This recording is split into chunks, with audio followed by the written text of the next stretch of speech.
नमस्कार, स्वागत है आप सभी का देश देशांतर के आज के अंक में। मैं हूं आपके साथ अमृता चौरसिया। केंद्रीय शिक्षा मंत्रालय ने देश के सभी राज्यों और केंद्र शासित प्रदेशों के लिए परफॉर्मेंस ग्रेडिंग इंडेक्स 2019-20 जारी किया है।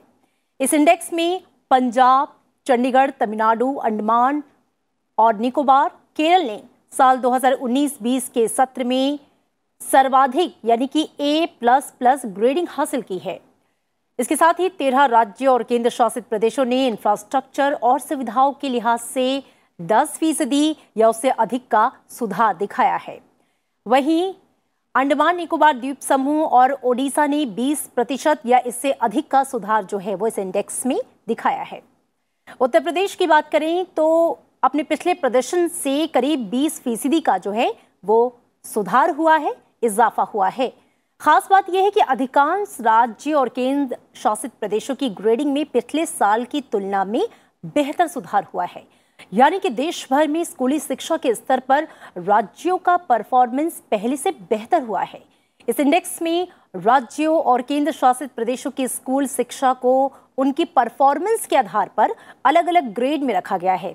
ग्रेडिंग के दौरान स्कूलों तक बच्चों की आसान पहुंच, शिक्षा की गुणवत्ता, सीखने की नई तकनीकें, बुनियादी सुविधाएं और ढांचागत विकास जैसे 70 मापदंडों को आधार बनाया गया है, जिसका मुख्य उद्देश्य शिक्षा व्यवस्था से अधिक बेहतर परिणाम हासिल करना है। देश देशांतर के आज के अंक में हम बात करेंगे देश भर में शिक्षा के स्तर और उसकी गुणवत्ता के स्तर में सुधार को दर्शाता परफॉर्मेंस ग्रेडिंग इंडेक्स 2019-20 की। जानेंगे किन राज्यों का प्रदर्शन सभी मानकों पर खरा उतरा है, यानी कि बेहतर है, और उसके पीछे के कारण क्या हैं। स्कूली शिक्षा में गुणात्मक सुधार के लिए किए जा रहे प्रयासों पर भी अपने खास मेहमानों से करेंगे चर्चा। आइए सबसे पहले मैं आपसे उनका परिचय करवा दूं। प्रोफेसर सरोज शर्मा हैं मेरे साथ, आप चेयरपर्सन हैं NIOS। बहुत स्वागत है मैम आपका संसद टीवी में। साथ ही पीयूष प्रकाश हैं, आप सीनियर एसोसिएट हैं एजुकेशन नीति आयोग। आप दोनों का बहुत स्वागत। चर्चा की शुरुआत सबसे पहले पीयूष मैं आपसे कर लेना चाहूंगी। परफॉर्मेंस ग्रेडिंग इंडेक्स 2019-20 जो जारी किया गया है और उसमें जिस तरीके के आंकड़े दर्शाए गए हैं, और जो सबसे अच्छी बात, एक शुभ संकेत कि लगभग सभी राज्यों ने और केंद्र शासित प्रदेशों ने पिछले सालों की तुलना में काफी बेहतर प्रदर्शन किया है। सबसे पहले मैं आपसे ये जानना चाहूंगी कि ये जो सुधार दिख रहा है, ये जो गुणात्मक परिवर्तन दिख रहा है, वो शिक्षा के जो हमारे लक्ष्य हैं, खासकर अगर हम स्कूली शिक्षा की बात करते हैं तो उसके लिए कितना जरूरी है, और साथ ही इस इंडेक्स पर भी मैं आपकी टिप्पणी चाहूंगी। जी, थैंक यू मुझे यहाँ पे अपने व्यूज शेयर करने के लिए फॉर परफॉर्मेंस ग्रेडिंग इंडेक्स। तो परफॉर्मेंस ग्रेडिंग इंडेक्स को हम लोग शॉर्ट में PGI भी बोलते हैं, जस्ट बोलचाल की भाषा में जो एजुकेशन में लोग हैं। सो PGI एक ऐसे प्रिंसिपल से निकला हुआ टूल है जिससे आप एजुकेशन की गुणवत्ता को कैसे आंक सकते हैं। तो ये प्रिंसिपल ये है, जैसे बहुत ही फेमस मैनेजमेंट थिंकर है पीटर ड्रकर, उन्होंने कहा है if it is can not be measured it can not be managed. तो अगर आप किसी चीज को माप ही नहीं सकते हैं तो आप उसको मैनेज कैसे करेंगे। तो इसी पर्टिकुलर प्रिंसिपल के बेसिस पे परफॉर्मेंस ग्रेडेड इंडेक्स जो है वो डिफरेंट स्कूल एजुकेशन के जितने भी राज्य हैं उनको उनकी परफॉर्मेंस को आंकता है और उन्हें बताता है कि आप किन मानकों पर पीछे रह गए हैं, आपको किन मानकों पर काम करने की ज़रूरत है। जैसा कि आपने स्टार्टिंग में बताया, तो ये 5 ब्रॉड जो कैटेगरीज है जिनमें राज्यों की जो परफॉर्मेंस है उनको आंका जाता है, वो है आपका लर्निंग आउटकम्स, कि आपके बच्चे पढ़ाई में एग्जैक्टली कितना कर रहे हैं। तो इसमें जो नेशनल अचीवमेंट सर्वे जो NCERT हर एक 3 साल पे कराती है, उसके मार्क्स हर एक स्टेट के देखे जाते हैं और उस पर उनके नंबर लगते हैं कि इस स्टेट ने लर्निंग आउटकम्स पे क्या परफॉर्म किया। जो दूसरा मानक है वो है एक्सेस का, कि स्कूली शिक्षा कितने बच्चों तक पहुंच पा रही है, कितनी सुगम तरीके से पहुंच पा रही है, क्या कहीं दूर दराज इलाकों में स्कूल है या नहीं। तीसरा है आपका इंफ्रास्ट्रक्चर का, जिसमें कि जो मूलभूत ढांचे होते हैं स्कूल में, वो आपके ड्रिंकिंग वाटर से लेके टॉयलेट से लेके इलेक्ट्रिसिटी, ये सारी सुविधाएं उपलब्ध हैं कि नहीं। और जो चौथा मानक है वो इक्विटी का, कि अगर कोई जनरल कैटेगरी का बच्चा अगर 70% नंबर ला रहा है, तो जो पिछले वर्ग से लोग आते हैं उनके परसेंटेज कितने हैं, उनके बीच का जो डिफरेंस है वो कम हो रहा है कि नहीं जी। तो ये एक जो सामाजिक इक्विटी की बात है वो काफ़ी इसमें दर्शाया गया है। और फाइनली एक गवर्नेंस स्ट्रक्चर, तो ये सारी चीज़ें तभी सक्सेसफुल होंगी जब आपके गवर्नेंस के मैकेनिज्म बिल्कुल प्लेस सही से उसमें यूज़ हो रहे हैं। फॉर एग्जांपल आपके टीचर्स हैं कि नहीं, उनकी अटेंडेंस कितनी है, क्या आपके जो ब्लॉक रिसोर्स पर्सन होते हैं वो स्कूलों में विजिट करने जा पा रहे हैं कि नहीं, आपके जो टेक्स्ट बुक हैं वो बच्चों तक जल्द से जल्द टाइम में फ्री ऑफ कॉस्ट पहुंच पा रही है कि नहीं। तो ये सारी सुविधाओं को पहुंचने के लिए जो मैकेनिज्म है, इन पे सारे राज्यों को आंका जाता है और इसके बेसिस पे एक प्रोजेक्ट अप्रूवल बोर्ड मीटिंग होती है जो हर एक फाइनेंशियल ईयर के स्टार्टिंग में हर एक स्टेट के साथ की जाती है। और हमें नीति आयोग से भी वहाँ पे एज अ गेस्ट बुलाया जाता है। तो उस मीटिंग में हमने देखा है कि आपके जो पिछले जितने भी परफॉर्मेंस है उनके बेसिस पे आपसे सवाल पूछे जाते हैं कि आप कहाँ पीछे रह गए, क्यों पीछे रह गए, आपको किसी प्रकार की सहायता चाहिए क्या, किसी प्रकार का टेक्निकल सपोर्ट चाहिए, और उसके बेसिस पे फिर आप उनको हैंड होल्डिंग करते हैं, उनके साथ मिलकर काम करते हैं और उनको आगे जाने के लिए मदद करते हैं, उनके साथ एक साथी बन के काम करते हैं। तो ये पूरा एक कॉन्टेक्स्ट है पीजीआई का जो मैंने आपके द्वारा श्रोताओं तक पहुंचाना चाहता था, सो दैट उनको भी पता चले कि कैसे नई चीज़ हमने एक रिफॉर्म स्टार्ट किया है। बिल्कुल पीयूष, बहुत ही अच्छे से आपने बताया कि किस तरीके से ये जो 70 पैरामीटर्स हालांकि उसमें रखे गए हैं, लेकिन ये जो 5 मुख्य जो आपने मानक बताए किस तरीके से ये परफॉर्मेंस ग्रेडिंग इंडेक्स दरअसल निकाला जाता है और उसके लिए मापदंड क्या है। प्रोफेसर सरोज शर्मा, मैं आपका रुख करना चाहूँगी। अगर हम इन 5 मानकों की बात करें जिनके आधार पर ये परफॉर्मेंस ग्रेडिंग इंडेक्स सभी राज्यों केंद्र शासित जो प्रदेश है उनकी स्कूली शिक्षा के स्तर को का मूल्यांकन करने के लिए और उसे और बेहतर बनाने के लिए, मैं आपसे समझना चाहूँगी कि ये इंडेक्स दरअसल इसका ये जो तीसरा संस्करण है कितना महत्वपूर्ण हो जाता है, क्योंकि जैसा कि पीयूष ने भी कहा कि जब तक आप किसी चीज़ को माप नहीं सकते, आप उसको मैनेजमेंट उसका जो है वो नहीं कर सकती, कैसे उसको मैनेज किया जाए, तो उस लिहाज से ये कितना महत्वपूर्ण हो जाता है। जी, आपकी बात का उत्तर देने से पहले मैं थोड़ा सा बात करना चाहूंगी। जैसे पीयूष जी ने बताया, पीटर ड्रकर को कोट किया है, उसी भी संदर्भ में मैं लूथर गुलिक को भी कोट करना चाहूंगी। जैसे उन्होंने मैनेजमेंट की प्रिंसिपल्स में एक पोस्ट को आपकी थ्योरी बड़ी अच्छी दी थी कि कैसे हम प्लानिंग करें, कैसे हम किसी चीज को संयोजित करें, ऑर्गेनाइजिंग इसको कहेंगे, कोऑर्डिनेशन कहेंगे, और रिक्रूटमेंट और बजटिंग। ये 5 और 7 जो उसके पहले के पैरामीटर्स हैं, आजकल इसको 4 चीजों में डिवाइड किया गया है, planning, organising, recruitment and budgeting.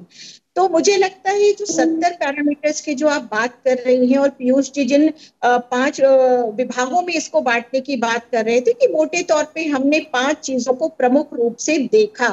तो देखिए, किसी भी चीज की सफलता में हम किस तरीके से प्लान करते हैं, ये एक महत्वपूर्ण बिंदु होता है। और प्लानिंग हमेशा होती है, मगर जब तक उसका इम्प्लीमेंटेशन ठीक से ना हो, उसकी मॉनिटरिंग ठीक से ना हो, तो अभी जो आप कह रही थी कि बहुत अच्छा विभिन्न स्टेट्स ने परफॉर्म किया है, तो परफॉर्मेंस इंडेक्स में एक तरीके से ये हमारा गुड गवर्नेंस ऊपर से लेके नीचे तक का जो फ्लो है एक तरीके से जो चला आया है, और एक मोटिवेशनल एस्पेक्ट होता है, जिस तरीके से मंत्रालय की तरफ से मोटिवेशन किया गया, पूरी की पूरी लोग इसमें जुड़े हुए थे, स्कूली शिक्षा विभाग बहुत अच्छे से काम कर रहा था और विभिन्न भागों में टास्क बांटे गए।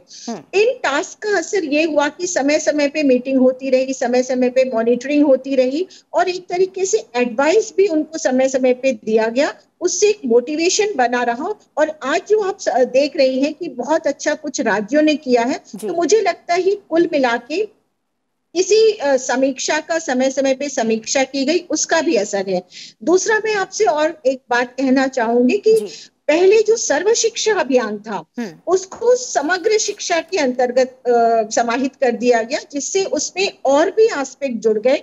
और सर्व शिक्षा जब समग्र शिक्षा में आ गया तो उसमें होलिस्टिक डेवलपमेंट का भी एक कंपोनेंट आया, हमने टीचर्स को भी ट्रेन किया, इन सारी चीजों को, कैपेसिटी बिल्डिंग भी हुई टीचर्स की।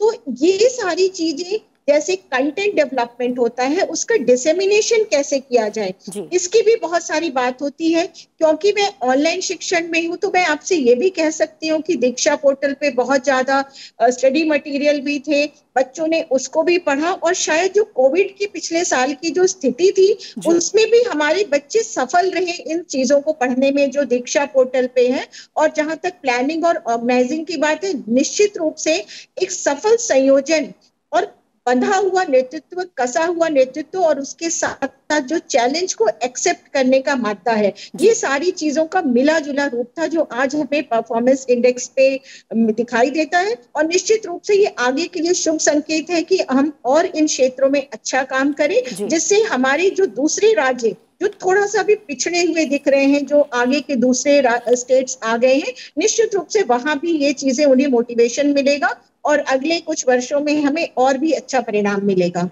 बिल्कुल बिल्कुल।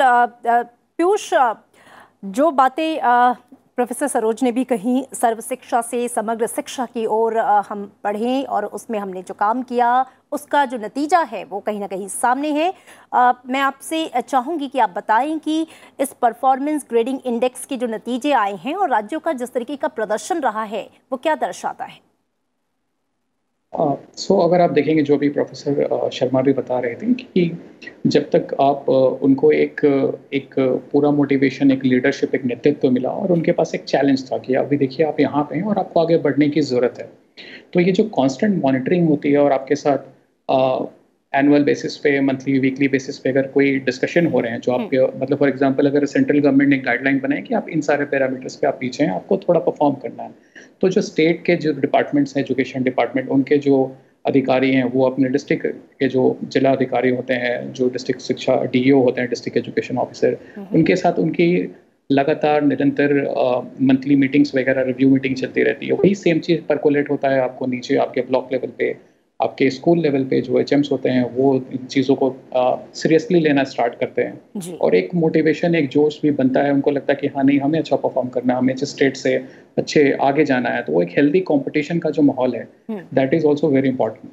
तो ये एक, मैं कहूँगा, बहुत सारी चीज़ों का मिश्रण है जिसके कारण हम ये इम्प्रूवमेंट देख रहे हैं। बट इसमें सबसे बड़ा जो रोल प्ले हुआ ये है कि आपकी परफॉर्मेंस को हर एक डिफरेंट क्षेत्रों में मापा जा रहा है और आपको उसके साथ बार बार आपकी रिव्यू हो रही है। तो आप फील करते हैं कि अच्छा मुझे इसमें तो आगे करना है, मैं काफ़ी पीछे हूँ।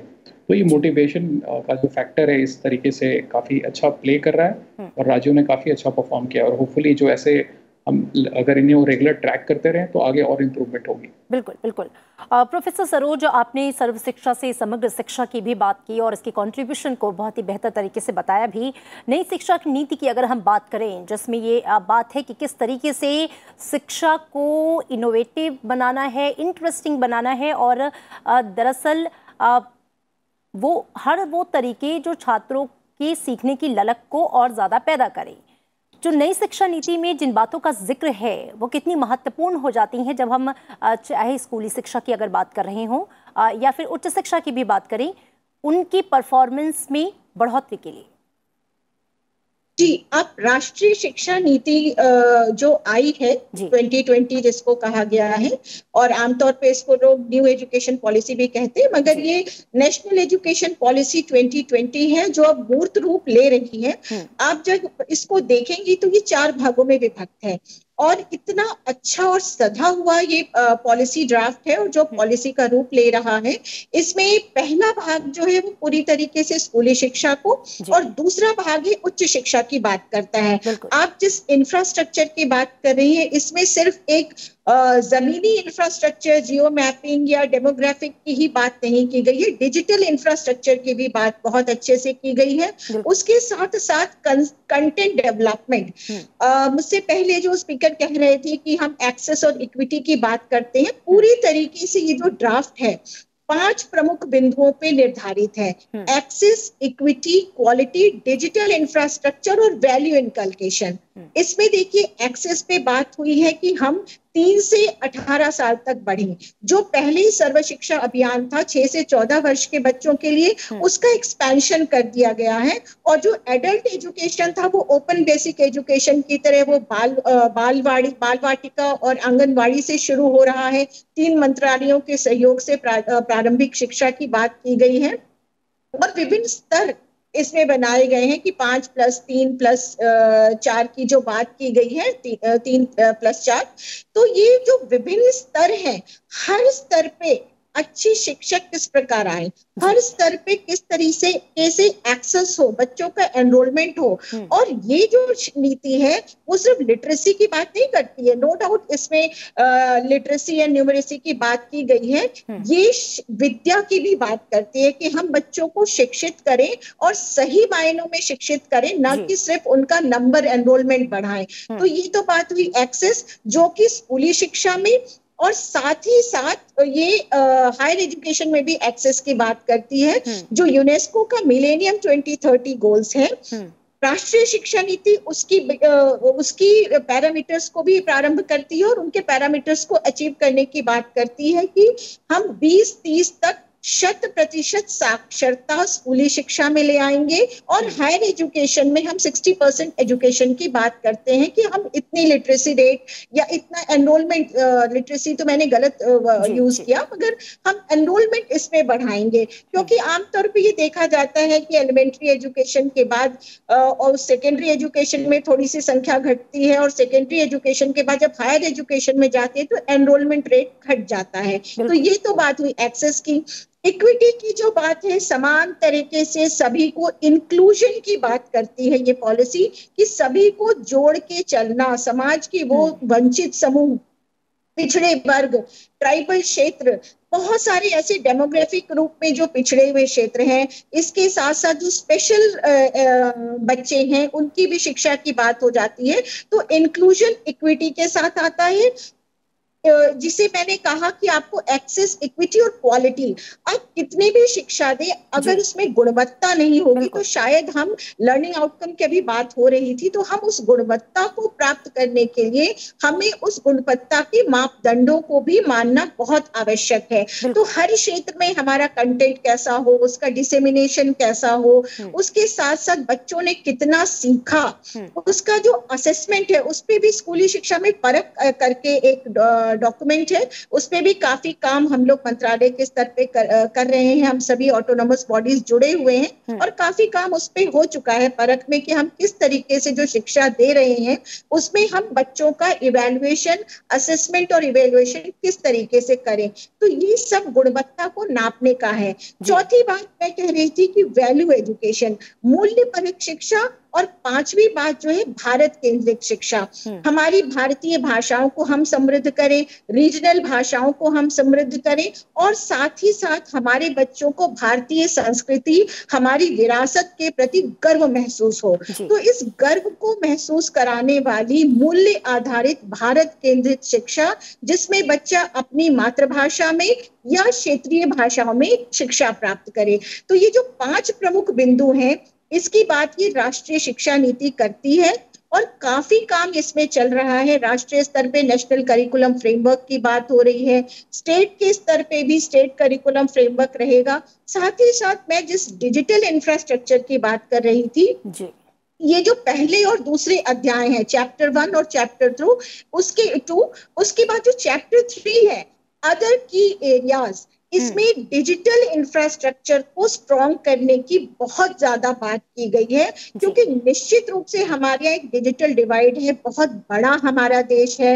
आदिवासी क्षेत्र है, पहाड़ी क्षेत्र है, समुद्री जगहें हैं, और वहां पे शायद इतनी विशाल जनसंख्या भी है। तो डिजिटल इंफ्रास्ट्रक्चर को हम जब तक समृद्ध नहीं करेंगे, क्योंकि ऑनलाइन मोड पिछले 1 साल में एक रियलिटी बन गया है। हम दीक्षा पोर्टल पे सारे टीचर्स ने बहुत अच्छे एजुकेशनल कंटेंट तैयार करे हैं। साथ ही साथ प्रधानमंत्री ई विद्या चैनल, जो 12 चैनल है, उनके द्वारा बच्चों को प्रतिदिन शिक्षा दी जा रही है। जो दीक्षा पोर्टल है शिक्षा मंत्रालय का, उसके द्वारा शिक्षा लेना। दूसरा एनसीईआरटी का आप जिक्र कर रही थी, निष्ठा के माध्यम से शिक्षकों को ऑनलाइन प्रशिक्षित किया गया।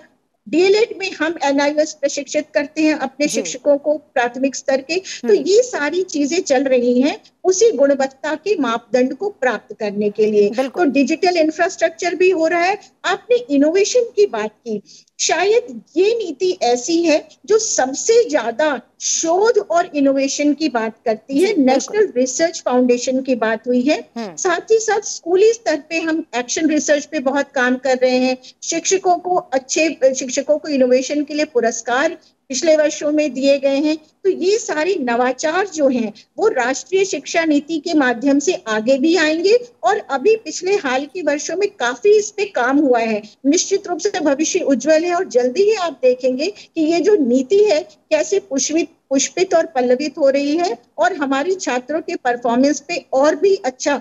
शायद आप एक अन्य कार्यक्रम करना चाहें जिसमें आपको ये कहना पड़े कि लगभग सारे राज्य बहुत हमारे जो पैरामीटर्स को पूर्ण कर चुके हैं, तो निश्चित रूप से प्रयास जारी है और अच्छे परिणाम मिलेंगे। बिल्कुल, हम उम्मीद करते हैं कि आपकी ये बातें एकदम सच हों, क्योंकि उस ओर जो काम है, प्रयास हैं, पूरी शिद्दत के साथ किए जा रहे हैं और जमीनी स्तर पर क्या कुछ हो रहा है आपने बहुत ही अच्छे तरीके से और विस्तार से सारी बातों को समझाया। प्रोफेसर सरोज, पीयूष, मैं आपका रुख करना चाहूँगी। बावजूद इनके, क्योंकि एक दो राज्य ऐसे भी हैं जो शायद मानकों में कुछ हद तक पीछे रह गए हैं, हम चर्चा ज़रूर करना चाहेंगे चुनौतियों की भी, क्योंकि आज भी दूर दराज के इलाकों में हम डिजिटल एजुकेशन की बात कर रहे हैं, हम इनोवेटिव एजुकेशन की बात कर रहे हैं, लेकिन बहुत से ऐसे दूर दराज के इलाके या तबके ऐसे हैं जिन तक ये पहुंच संभव नहीं है, हालांकि वहां तक जाने की कोशिश की जा रही है। इतने सकारात्मक नतीजे आने के बाद भी पीयूष, अगर मैं कहूँ कि चुनौतियाँ अभी आप और क्या देख रहे हैं जिस पर काम किए जाने की ज़रूरत है? आपने बिल्कुल सही कहा कि जैसे बहुत सारे राज्य हैं जिन्होंने काफ़ी अच्छा परफॉर्मेंस दिखाया, बट ऐसे भी राज्य हैं जो काफ़ी अभी भी उनमें बहुत ज़्यादा सुधार की ज़रूरत है जी।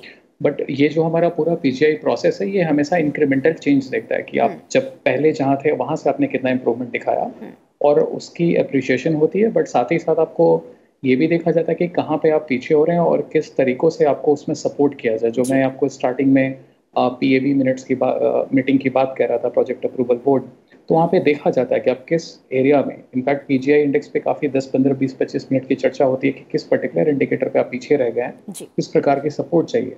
और बहुत सारे राज्यों में एक इनोवेशन का कंपोनेंट भी होता है, जहाँ पे वो कुछ अगर नया ट्राई करना चाहते हैं, अगर जो उनके राज्य के लिए, उनके किसी पर्टिकुलर जिले के लिए बहुत ही भिन्न स्थिति है और उसमें वो उनका कुछ अलग ही अप्रोच चलेगा, जैसे दूर दराज के पहाड़ी इलाके हैं, तो वहाँ पे आपके जो एक्सेस है, जो बच्चों का आना जाना है, वो एक अपने आप में बहुत ही मुश्किल भरा काम है। वहाँ पे इंटरनेट की फैसिलिटी ही दे पाना बहुत मुश्किल काम है। तो क्या वहाँ पे कुछ नए इनोवेशंस हो सकते हैं? जैसे मैं आपको बताऊँ तो बहुत जगह जहाँ पे आपके दूरदर्शन या बाकी जो वेब बेस्ड इंटरवेंशन हो रहे थे डिजिटल के लिए भी, बहुत सारे राज्यों ने जो लोकल डिश टीवी होते हैं, जो लोकल केबल चैनल होते हैं, उनका यूज़ किया, क्योंकि उनके कॉन्टेक्स्ट में, उनके परिस्थिति में वो सबसे कारगर तरीका था जिससे वो शिक्षा पहुंचा पा रहे थे। तो ये इनोवेशन का कंपोनेंट रहता है, बट इसके साथ ही हमें एक इंस्टीट्यूशनल सपोर्ट भी देना पड़ेगा, जिससे राज्य जो है, जिसमें राज्य सरकारों को और जो केंद्र सरकार है मिलके एक रोड मैप बनाना पड़ेगा और उसके थ्रू कैसे सिस्टमिक रिफॉर्म हो सकता है ओवरऑल किस प्रॉपर एरियाज में। जैसे आप देखेंगे बहुत सारे राज्यों में टीचर्स आपको सरप्लस मिलेंगे, बट कुछ ऐसे स्कूल मिलेंगे जहाँ पे टीचर्स की कमी है। तो क्या हम टीचर्स का रैशनलाइजेशन कर सकते हैं? क्या हम एक ऐसा पोर्टल बना सकते हैं जिसपे हम लोग देख सके कहाँ पे टीचर्स ज़्यादा हैं, कहाँ पे कम है, कैसे एक इम्पार्शियल वे में ऑब्जेक्टिव तरीके से टीचर्स का वहाँ पे प्लेसमेंट हो सकता है। तो ये सारे बहुत ऐसे इनोवेशंस हैं जो कि अभी भी यूज़ हो रहे हैं। ये रिकमेंडेशन जाते हैं स्टेट गवर्नमेंट्स को और वो उस पर अमल भी करते हैं। जैसे मध्य प्रदेश ने काफ़ी बड़ा टीचर रैशनलाइजेशन का एक प्रोग्राम किया।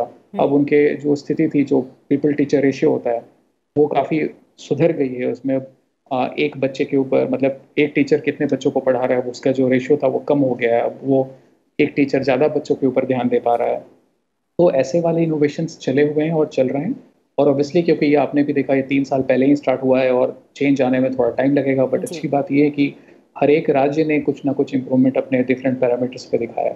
बिल्कुल बिल्कुल, और ये इम्प्रूवमेंट बहुत मायने रखता है आगे की तस्वीर को भी बयां करने के लिए। प्रोफेसर सरोज, हम चुनौतियों की बात कर रहे हैं। पीयूष जी ने जैसा कि जिक्र किया कि शिक्षकों का या टीचर्सों का जो रैशनलाइजेशन है वो भी बहुत ज़रूरी है, लेकिन इनकी भी गुणवत्ता, टीचर्स की गुणवत्ता भी अपने आप में बहुत इम्पॉर्टेंट और मायने रखती है। मैं आपसे ज़रूर समझना चाहूँगी कि इस स्तर पर भी क्या काम हो रहे हैं और इसके अलावा जो चुनौतियाँ आपको भी नज़र आ रही हैं जिस पर अभी कुछ कदम उठाए जाने की ज़रूरत हो। जी देखिए, भारत में बड़ी संख्या में किशोर वय के विद्यार्थी हैं और बहुत बड़ा देश है। हमारे पास बहुत सारी चुनौतियां हैं, चाहे मौसम को लेके हो, चाहे डेमोग्राफिक चुनौतियां हो, चाहे हम एक डेवलपिंग देश हैं और हम करवटें बदल रहे हैं, हम विकास की तरफ बढ़ रहे हैं। वो सारी चुनौतियां हैं, मगर साथ ही साथ मैं कहना चाहूंगी कि शिक्षा के क्षेत्र में हम जम के काम कर रहे हैं और जो आज का परिणाम है ये दिखाता है कि हम उन चुनौतियों से लड़ने में सफल हुए हैं और निश्चित रूप से आगे के लिए प्रेरणा मिलती है। आपने शिक्षकों की बात की, तो जैसे राष्ट्रीय शिक्षा नीति में मैंने स्कूली विद्यार्थियों के enrolment, access, equity and quality की बात की, उसी तरीके से शिक्षकों के कैपेसिटी बिल्डिंग की भी बात की गई है कि कैसे हम उनकी क्षमता को बढ़ाएं और कैसे हम उनमें ज्यादा से ज्यादा कंटेंट डेवलपमेंट, कंटेंट को कैसे वो पढ़ाएं। आजकल नए नए नवाचार आ रहे हैं। आपने इनोवेशन की बात की थी, कुछ दिनों पहले प्रधानमंत्री जी ने टॉय मेकिंग की भी बात की थी, कैसे हम खिलौनों के द्वारा, गेमिंग के द्वारा, आर्टिफिशियल इंटेलिजेंस के द्वारा, कोडिंग के द्वारा, देखिए शिक्षा तो है ही, हम अपने देश में ठीक है हम विकास कर रहे हैं मगर हम मंगल तक भी जाने का मादा रखते हैं, मंगल ग्रह तक। उसी तरीके से शिक्षा के क्षेत्र में हम निश्चित रूप से ग्रास रूट लेवल पर भी हम प्रयास जारी है हमारा, चाहे वीडियो स्तर पे हो या क्लस्टर स्कूलिंग की बात हो रही है, गवर्नेंस की बात हो रही है, कैसे हम ग्राम पंचायतों को जोड़े, उस स्तर पे ग्रास रूट लेवल पे शिक्षा को हम उन्नत दिशा में ले।